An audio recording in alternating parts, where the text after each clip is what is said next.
Bâton-tape.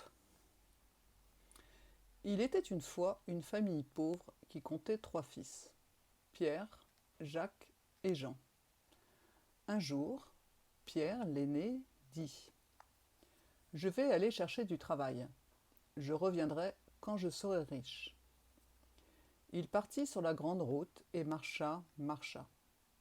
Un soir, n'ayant plus qu'un crouton de pain à se mettre sous la dent, il rencontra une vieille qui lui demanda : « Voulez-vous m'indiquer le chemin pour aller à Châteauguay ?» Pierre la renseigna, puis elle dit : « Avez-vous quelque chose à donner à une vieille pauvresse ?» Pierre lui donna son crouton de pain. La vieille l'accepta et lui dit : « Je suis une fée. Pour te remercier de ta gentillesse, voici une nappe blanche. Tu n'auras qu'à dire : Nappe, mets la table. Et aussitôt, des mets de toutes sortes s'y déposeront tout seuls. » Oh, merci, merci, fit Pierre, s'empressant de reprendre la route en direction de chez ses parents. Il marcha d'un bon pas, mais la nuit arriva. Il était fatigué, alors il s'arrêta dans une auberge. Avant de dormir, comme il avait faim, il sortit sa nappe et commanda : « Nappe, mets la table !» Aussitôt, la nappe se déplia sous ses yeux et se couvrit de mets succulents et de fruits appétissants. Mais l'aubergiste avait vu le manège, et, dans la nuit, il vola la nappe qu'il remplaça par une autre identique. Le lendemain matin, Pierre quitta l'auberge et fila vers sa maison. « Voyez, s'empressa-t-il de dire à ses parents, je rapporte une nappe merveilleuse qui se couvre de mets et de fruits délicieux. Vous allez voir. » Il sortit la nappe blanche de son sac et lança : « Nappe, mets la table !» Mais la nappe resta pliée et rien n'apparut. Alors Pierre la saisit, la déplia, l'examina et constata que ce n'était pas la sienne. « Ce doit être l'aubergiste qui me l'a volée !» s'écria-t-il tout penaud. Alors l'un de ses frères, Jacques, annonça tout à coup : « Moi aussi, je pars chercher du travail, et je trouverai bien la nappe de Pierre. » À son tour, il marcha. Il arriva un bon matin au bord d'une rivière sans beaucoup d'eau où était assise une vieille femme toute courbée par l'âge. Le voyant approcher, elle l'interpella : « Voulez-vous m'aider à traverser la rivière ?» Jacques y consentit sans hésiter. Arrivé sur l'autre rive, la vieille lui dit : « Je suis une fée. Pour te récompenser de m'avoir secouru, je te donne cette poule. » Et elle sortit une poule de sous son manteau, ajoutant : « Dis, poule, ponds-moi de l'or, et elle pondra de l'or. » Enchanté, Jacques remercia la vieille et s'empressa de rentrer chez ses parents. Il marcha longtemps et finit par s'arrêter pour dormir à l'auberge où son frère Pierre avait fait halte.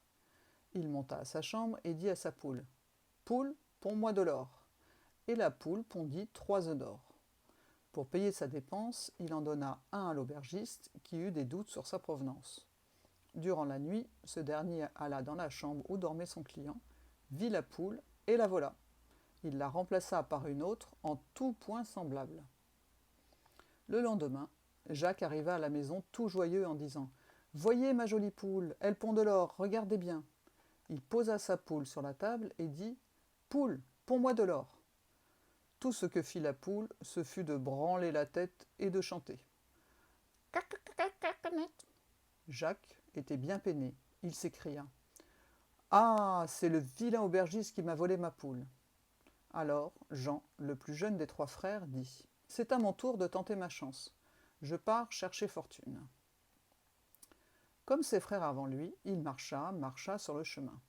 Puis, à la tombée du jour, il arriva à l'orée d'un grand bois où se tenait une vieille femme qui lui dit : « Mon cher petit, voulez-vous m'aider à traverser ce bois ? Il fait bien noir et j'ai peur des voleurs. » « Volontiers, dit Jean. » Il prit alors la main de la vieille et la conduisit de l'autre côté du bois. Arrivée là, la vieille se redressa et déclara : « Je suis une fée. Pour te récompenser de ta gentillesse, je te fais cadeau de ce bâton. Tu n'auras qu'à dire : bâton, tape, et aussitôt il se mettra à taper sur qui tu voudras. » Jean était enchanté. Il remercia la fée et se dirigea bien vite vers la maison où l'attendaient ses frères et ses parents. Mais la nuit tomba, et Jean était fatigué. Il s'arrêta à dormir à l'auberge, la même où ses frères avaient fait halte. Après une bonne nuit de repos, il demanda à l'aubergiste : « C'est vous qui avez volé la nappe de mon frère, la nappe qui met la table ?» ?»« Jamais de la vie, répliqua l'aubergiste, je n'ai rien volé du tout. »« Vous allez me la rendre, ou je vous fais cogner par mon bâton, dit Jean. »« Je n'ai rien à vous rendre, protesta le bonhomme. »« Soit, fit Jean. Alors, bâton, tape !» Aussitôt, le bâton s'abattit sur les épaules de l'aubergine. Bang, bing, pan, pan. L'aubergiste se sauva en se lamentant et en criant. « Arrêtez, arrêtez votre bâton !»« Pas tant que vous ne m'aurez pas rendu la nappe de mon frère, répondit Jean. Le corps meurtri, l'aubergiste sortit enfin la nappe blanche du buffet et la donna à Jean qui arrêta son bâton. Puis le jeune homme s'en alla sur le chemin. Mais le soir même, le voici de retour, demandant asile pour la nuit. Et le lendemain matin, il dit à l'aubergiste. « Maintenant, rendez-moi la poule que vous avez volée à mon frère. »« Je n'ai pas volé de poule, protesta l'aubergiste. »« Et si vous ne me la rendez pas, je vous fais cogner par mon bâton. »« Non, non, je n'ai pas ta poule, hurla l'aubergiste en se sauvant, car il avait très peur des coups de bâton. Jean lança. Bâton, tape ! Le bâton courut après le bonhomme, lui sauta sur le dos et lui tapa sur les épaules. Le bâton tapa. Bing, bang, pan, pan. Le vilain aubergiste cria et se roula par terre, mais le bâton continuait de taper. Bing, bang, pan, pan.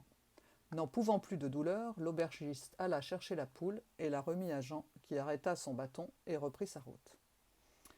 En chemin, il rencontra 3 voleurs qui lui dirent « Donne ta poule et tout est bien, sinon nous te pendrons à la plus haute branche de cet arbre. »« Laissez-moi passer, dit Jean, ou je vous fais massacrer par les coups de mon bâton. »« Ha ha !» dirent les voleurs, riant de ces menaces. « Nous allons te pendre. »« Bâton, tape !» cria alors Jean, et le bâton s'abattit comme une grêle sur les épaules des voleurs. Ping, bang, pam, pam. Les voleurs, épouvantés, s'enfuirent, poursuivis par le bâton déchaîné. Ping, bang, pam, pam. Jean rappela son bâton et se mit en route. Il arriva chez ses parents et s'exclama joyeusement. « J'ai tout rapporté, la nappe, la poule et mon bâton qui cogne quand je le veux. Voici la nappe. Nappe, mets la table, lança Pierre. Aussitôt, la nappe s'étala et se couvrit de mets et de fruits appétissants. Jean sortit la poule de son sac, et Jacques dit « Poule, ponds-moi de l'or !» Et la poule pondit 3 œufs d'or. Ce fut alors, dans la pauvre demeure, une soirée de réjouissance agrémentée d'un festin de roi. Pierre, Jacques et Jean avaient vraiment fait fortune. Ils rendirent la vie douce à leurs parents, et tous les 5 vécurent heureux et contents jusqu'à la fin de leurs jours.